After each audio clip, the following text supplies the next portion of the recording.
It all comes down to this. Friday night, Game 6.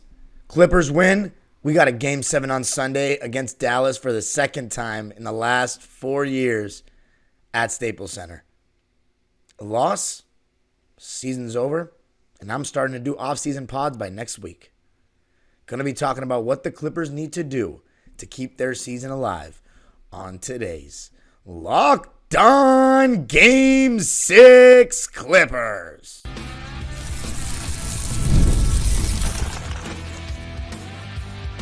You are Locked On Clippers, your daily Los Angeles Clippers podcast, part of the Locked On Podcast Network, your team every day.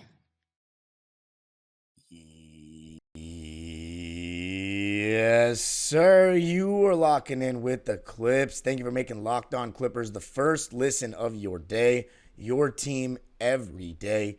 I'm your host, Darian Vaziri, born and raised in LA, and hopefully continuing my 19th season as a Clipper fan after Friday night.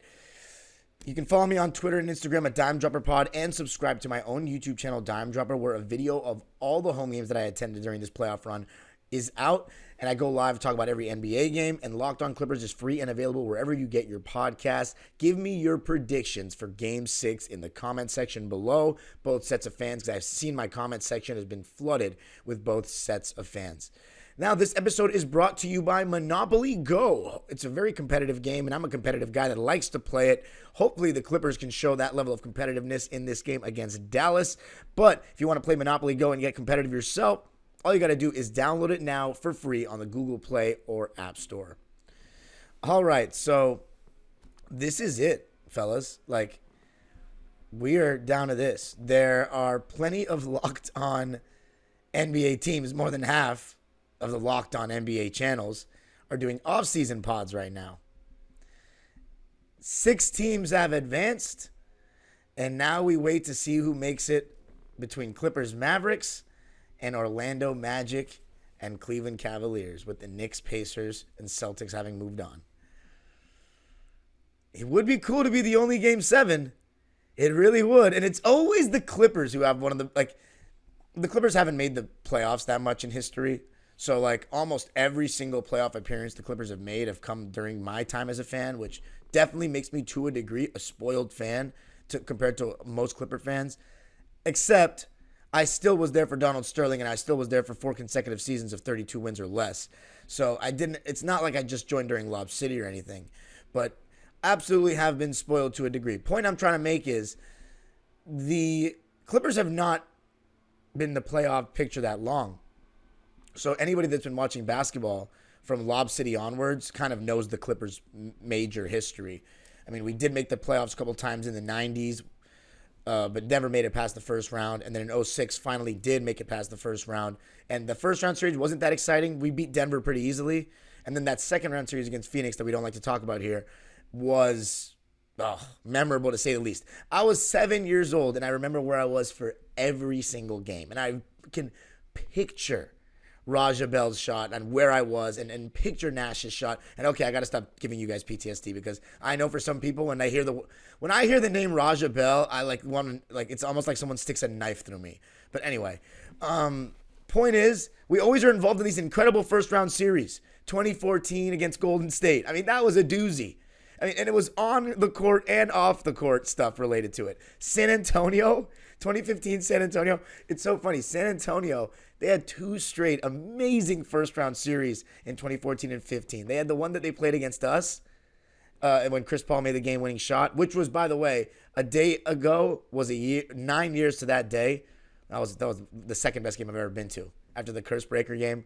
And then that Mavericks-Spurs series in 2014, that was crazy. Vince Carter's shot in Game 4, and then Monte Ellis was getting buckets. That was some good stuff. Anyway, but I'm wasting too much time here. We only got a 30-minute show. Anyway, yeah, I could just sit here and talk about Dallas Mavericks and Clippers playoff stuff like all episode long. But the point is, all these series are insane, right? This one might be the same. This one's been entertaining, but to keep it alive, the Clippers got to do a couple things. I went back and watched every single made field goal from Dallas in the last game after I recorded the last episode. And I counted, by my estimation, and this is, when I say by my estimation, it means you're evaluating a play defensively, and in your opinion, who is most at fault for that breakdown or whatnot. That's completely like a, coach's lens or just an evaluating lens. But the thing is, it's not black and white. Like, a lot of it is predicated on what scheme the coaching staff has told the players to do, and if you are following that scheme and what looks you're giving up. What do you want to give up? Because what people don't understand about the modern NBA is that due to the spacing and the ability of the great players in the pick and roll, it allows you, if you're not switching everything, if you're playing drop coverage, if you're playing, show and recover with your guy on the screen, you are technically, if the offense makes the right reads, conceding an open shot you're conceding something, which in the past, the pick and roll just wasn't that effective the same way because the space was tighter, right? Now, you have to pick and choose. So this was my evaluation. I marked it down. Terrence Mann was at fault for the most points with 15. Now, let me give some context to that. Terrence needs to be better defensively than he was in Game 5, but he's been arguably our best defender through 4 games. He's done as good of a job on Luka Doncic as you can ask for, and he's guarding. When I say he was, at fault for 15 points, that is not, some of them it's not even at fault. It's like he's guarding the best players, and okay, maybe he could have made it a little tougher. That's what I was doing. It's like, when you're guarding, and that's why I don't like that statistic of field goal percentage when guarded by someone, because if somebody is guarding weaker players, it's not the same as a guy who's guarding the number one options every single possession. It's just so unfair. You know what I'm saying? Yeah, if you're guarding Haywood, no, this is not a stray to be taken, but let's say when you're guarding Josh Green versus Kyrie Irving. I know there's a lot of switching obviously involved, and guys guard different guys throughout games. It's not as matchup centric as the past. It's still like just a completely misleading statistic. So I wanted to say that about Terrence. Tied with Terrence with 15 points is Mason Plumlee, and that completely matched the eye test. So I got a simple solution to this. Stop giving him minutes. I like Mason Plumlee as a guy. I thought he was a good addition for us last year, but after the injury this year, he has not been good since he's come back. More bad games than good, more negative impact than positive. Daniel Tice was the guy that we went on that run with, and he's been exiled to the bench. Our season's on the line. Plumlee was poor last game. It's just, he's like a, I don't know what to describe him as, but he's got this like build, like he's this absolute monster, but he doesn't offer any defensive resistance at all. At the rim, on the ball, like no real aggression, bad hands. He's just like kind of fumbling the ball, and he's kind of clumsy a lot of the time. So I think he's a solid finisher around the basket, but he was just poor, so I wouldn't even play him. And then James Harden with 12. I mean, again, I think subconsciously, because we want to just see Harden play any sort of defense, and because of the reputation that Harden's been, handed throughout the years with his defense, and the 2014 and 15 seasons where they would, and I believe 16 as well, where they would just put viral clips together and compilations of real laziness from Harden, which, again, I've always thought, even me being a James Harden skeptic in terms of winning a championship, I've always thought that the defensive stuff was a little overblown, because as I said, I literally have not missed a playoff game of James Harden's career, I don't think. Like, I watched every single one. And he's a lazy pick and choose defender who initially was a pretty good defender in Oklahoma City, but in Houston, when he became such an offensive weapon, he became super lazy defensively, especially off the ball to me. I think one-on-one, when you test him, he will play some good D, and he's got really good hands, and he's good in the post. But laterally, he's never been great to me after Oklahoma City. And it's just all about effort. Like Willis Reed and Marcus Smart say it all the time. Or such a weird two players to bring up. But I should say a quote from Marcus Smart and Willis Reed, paraphrasing along the same lines, is like, defense is like 80% effort. And I totally agree. As someone who coaches and has played my whole life, competitively, but not, any super high level in terms of like college or anything like that. Yeah, it is. Like, it is very simple. So James Harden, I mean, what I think he's done well defensively in this series is guard Luka, but we also got to be wary of what James Harden's good at and what he's not good at. And I don't think that he should be guarding Kyrie Irving. I think he should show and recover in this game on Kyrie, and it's okay. Put the defense in rotation and hopefully funnel the ball to open shooters on the Mavs that are not named Luka Doncic and Kyrie Irving. So that's my strategy there. I think Harden, in terms of his individual stuff, just needs to do better job in transition defensively. If the Mavs are pushing, I've noticed that he never, and it's all season, he never picks up the ball or makes, like, the biggest thing he'll do is, like, he'll just slap down if he's in the vicinity of the ball on the fast break, but, like, he never really puts his body in front like that. He never tries to slow down the ball handler. He just stunts, and a lot of times he just gets burned. Who else? Zubac, 7 points, I think. I mean, it's really hard with Zoo because he just has to step up when Luka and Kyrie get in the paint, and then those lobs behind him make it look like it's his fault. I didn't fault him for a lot of those, but I still gave 7 points worth of Zoo could have done better. But I think I don't really have much to complain about Zoo. I really think if he continues to play at the level that he does, then we got we'll be fine. And I'm just talking about defense right now. Other than that, Russ, 7 points, and it all came from basically gambling, in my opinion. There was one time where I don't think he did well enough in the point of attack against Dante. Was it Exum or Jaden Hardy? One of them may have been Exum. Someone came off a screen and he was just wide open. But Russ gambled a couple times, and it cost us. Mason as well. But you just got to be a little more disciplined defensively. I think Russ has been one of our best defenders in this series, so he just needs to be a little bit more disciplined. Keep your emotions in check. That crowd is going to be booing Russ on every touch and try to get into his head, trying to bait him to shoot. He has to be calm. And then Paul George, I put 7 points onto him, and I think it's just a matter of being locked in throughout the game and trying to play defense without fouling. I think he will play good defense in Game 6, but coming up, we're going to have to talk about offense. It is do or die, and what kind of mindset, what kind of game style is that going to ask for and need from the star players and everybody on the team? Going to be talking about that coming up. All right, game off. We got to pause here to talk more about Monopoly Go. I know what you're saying. Flag on the play. You already talked about that. But there is just so much good stuff in this game. In Monopoly Go, you can team up with friends for timed tournaments where you work together to build up each other's boards. The more you win together, the more awesome prizes you unlock.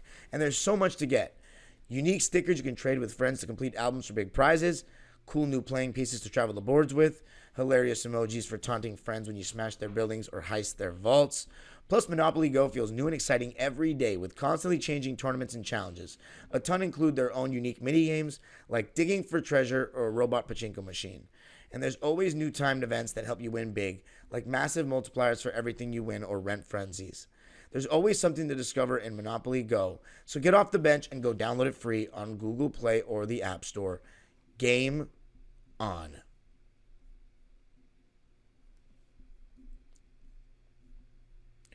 All right, here we go. Friday night, Game 6. We've been in this position before in 2021, but it took the greatest individual performance probably in Clipper history.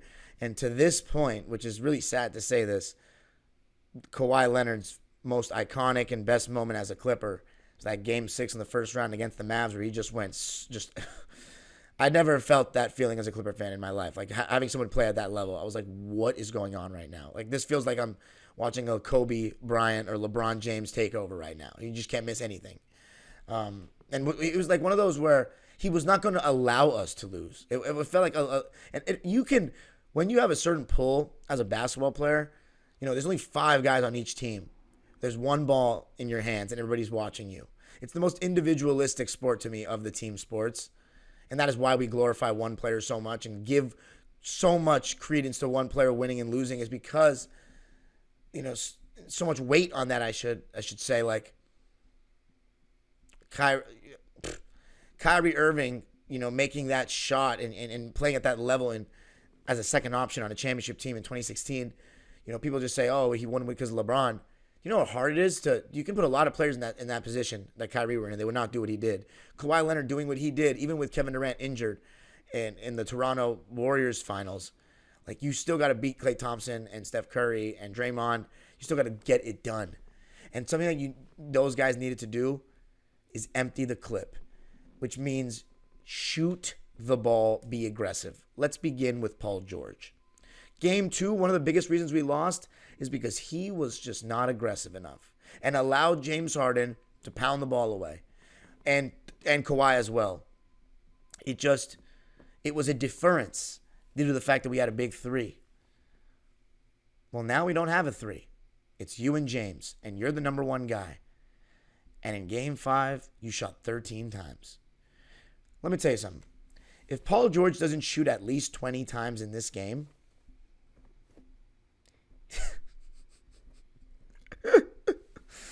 oh, man, I don't even know what I'm going to say, dude. I don't even know. He deserves no excuse. I don't care if he goes 4 for 20. He better get those shots up. If we lose, it better be because you were aggressive. Now, the process is important. If he wants to just shoot 9 threes and 11 twos, and a lot of them are step back jump shots from 20 feet away, and also he deserves to lose, and we deserve to lose. He needs to go to the basket. At this point, if you're afraid of getting injured, like, you have all summer to recover if it doesn't work out. Like, you got to go to the basket. You got to go to the basket. Go up strong. Put pressure on the officials. Will they probably give us calls in a game 6 in Dallas, especially given that it's Paul George? Probably not. But you got to try your best, right? You got to try. And you know what? The NBA, I don't think they'd mind a game 7. Put the pressure on the refs. Go to the basket. And then elbow P. If you watched my video on my channel in game 5, a lot of fans are talking about, why didn't Paul George catch the ball in the mid-post? Why isn't he catching the ball closer to the basket? Because we see he's so effective when he does it there. Now, one thing that kind of bothers him a little bit in this series is if Derrick Jones Jr. is guarding him, he's so long and athletic that he's contesting the hell out of that mid-range. Because the thing about Paul George when he gets the ball at the elbow in the mid-post is that he can turn and face, and he usually just shoots right over the top of smaller defenders. Derrick Jones is not that smaller. So, not that much smaller, but I was making a joke. Not a grammatically incorrect sentence, which I tend to do sometimes when it's just me talking for 30 minutes. But let's put it this way, right? You know one thing we haven't done enough of, nearly? How about we target Kyrie Irving in the pick and roll with Paul George, right? Kyrie Irving's guarding James Harden. Have Paul George set a real screen, so then Derrick Jones will switch on to Harden, and then Kyrie will switch on to Paul George, and then Paul George go to the elbow in mid-post. He's going to get double-teamed most likely. Okay, so now we're swinging the ball to try to get an open shot. Like, let's try. We have not tried that enough. We've tried to put Luka in the action, but because Kyrie Irving's playing good defense on James Harden, we haven't put him in the action against Paul George. I just feel like a lot of times we're looking to get James Harden the mismatch and not Paul George. And I think that largely is on Paul George as well. Like, where's the dog in you? And then he had this quote like, I'm going to try my best. If we fail, we fail. Something along those lines. And the TNT crew rightfully ripped into him and said, Shaq made a great point. But here's the thing. Even though Shaq is a different level of talent than Paul George, it's the biggest difference is the mindset to me. Shaquille O'Neal said it best. And this is why Shaq is one of the best players to ever play the game, among other things as well. And this is why Charles Barkley is going to obviously finish with a better resume than Paul George, in my opinion. Unless Paul George finds a way to get a ring, which we'll see about. We'll have that discussion after this season's over for us. Whether we're... I'm sorry, guys. We're not winning the championship this year. Like, we can't win without Kawhi. Even if we win this series, this is not being negative Nancy. This is being eyes of a guy who's paid over $1,000 this year in season tickets and just watching basketball. We can win this series if we play amazing, but winning the championship is out the door without Kawhi Leonard. And I don't think that's breaking news. Paul George, we'll talk about it after this season about his championship hopes on having what role he needs to have to be in that discussion. But my point is, Barkley is going to PG's never going to lead a team to the finals the way the Chuckster did, and in a solid Western Conference that he led it in. And the mindset difference between these two between these three. Shaq said it best. He said, "There's no if I fail. You know what I'm saying? You can't fail. You're expected to win a championship. The Clippers are paying you $50 million. Like, what are you talking about? You're getting the same amount of money as Kawhi. You've been here for 5 years. This is the problem I have with Paul. When it's going well, it's like, yeah, we're locked in, bro. We got to win. We know the task at hand. And then when it's not going well, it's like, we're going to try our best. And what happens, happens. It's like, no. This is what you always do. You always do this, man. You always do it. No excuses. You got to go out swinging tonight. James Harden. So, the thing about Harden is I have more confidence that he'll get his shots up, but I want the process to be good. The problem with James Harden when he ISOs and he gets really ISO heavy is that he dribbles so much and it takes everybody out of rhythm to me and stagnates ball movement. And he did it in games 2 and 3, and it was a large reason we lost. And no matter what the stats say and how much his fans want to defend him, I want to make it very clear. James Harden being the best player in this series means nothing if we lose. It's not about, is that what you want? Is that your crowning achievement to say, for the Harden fans, okay, Harden played a pretty decent series, and everybody said he was going to be the biggest choker, but he was let down by Kawhi not being there and Paul George underperforming. Let's be honest. Are we holding a standard about what kind of stats he should have, or what performances and how many performances are going to be good enough to win? Because in my eyes, James Harden's had 2 great games, 1 awful game, and 2 not very good games. And Paul George has had 1 incredible game, 1 solid game in game 1, and then 2 not good enough games. That's how I felt. 2 games. It's 2 and 3 for a reason. We're down 2-3 for a reason.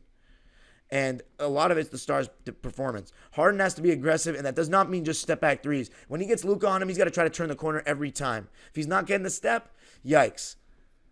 Then fine, step back 3 city. But living and dying by it, he's shot really well in this series from that. So, by the way, if they're giving him the floater, keep going to the basket, James. Don't let 2 misses discourage you. Keep going to that basket.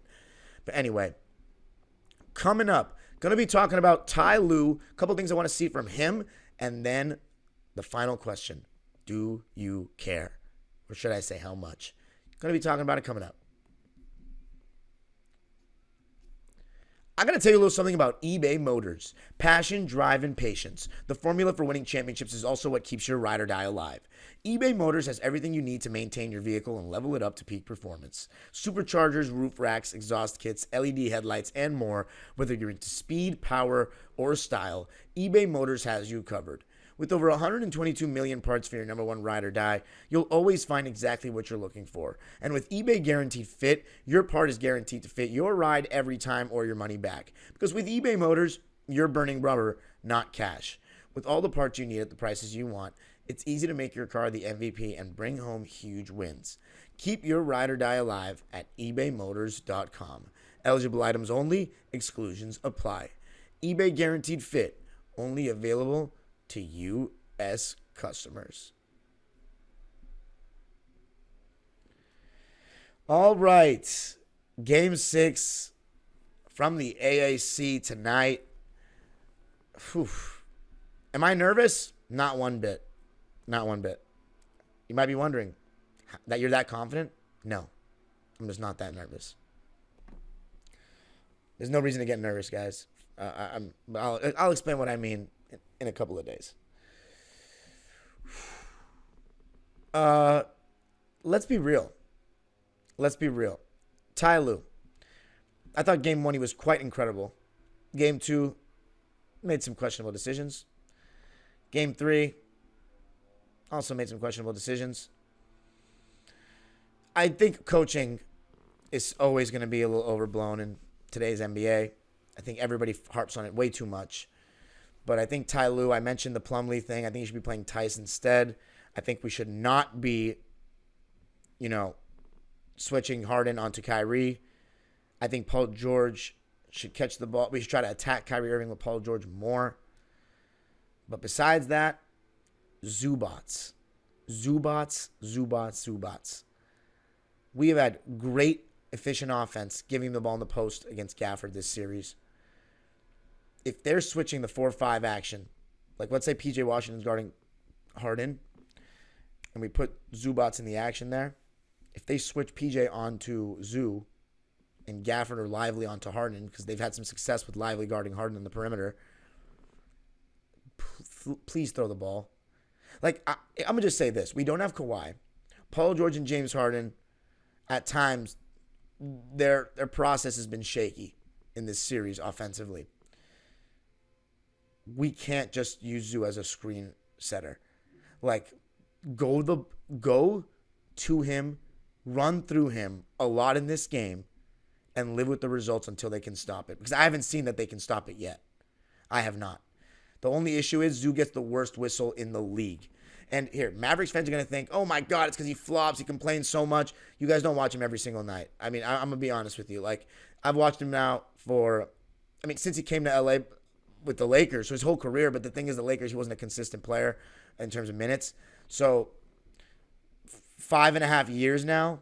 No. Yeah, 5.5 years now I've watched Zubac here for my Clippers. He gets the worst whistle of any Clipper besides Blake Griffin that I've seen in my 19 years of fandom. He gets, and then Paul George third. I mean, Chris Paul got an amazing whistle. James Harden gets a great whistle. Norman Powell gets a great whistle. I don't understand how Norman, James Harden, and CP get the calls, some of the calls they used to get. And then Lou Williams also, I used to ask that. I was like, how the heck does he get that rip-through call every time?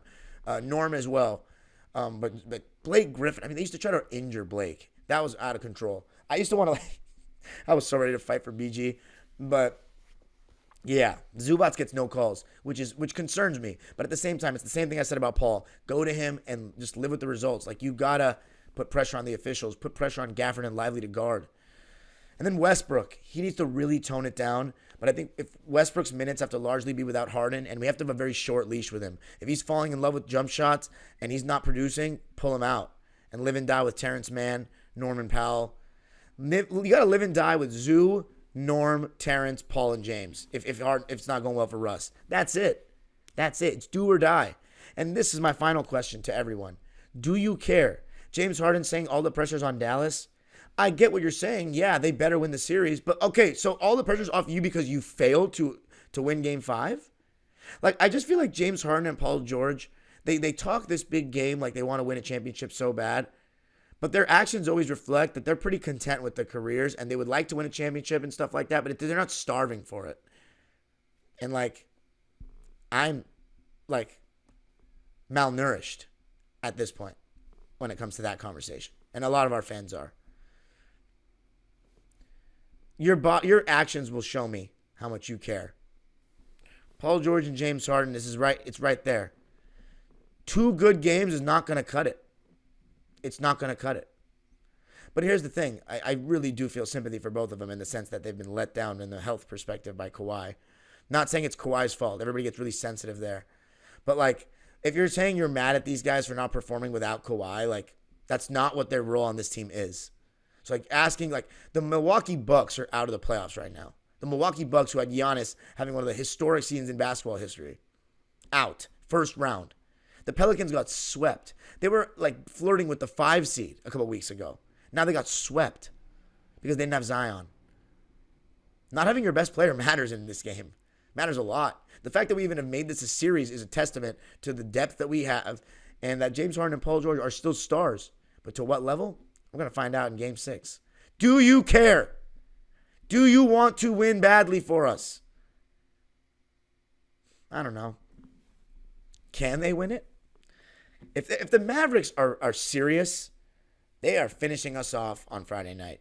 They are finishing us off, and there's nothing we can do about it because that crowd's going to be insane, and Luka Doncic and Kyrie Irving are 2 of the 3 best players in the series.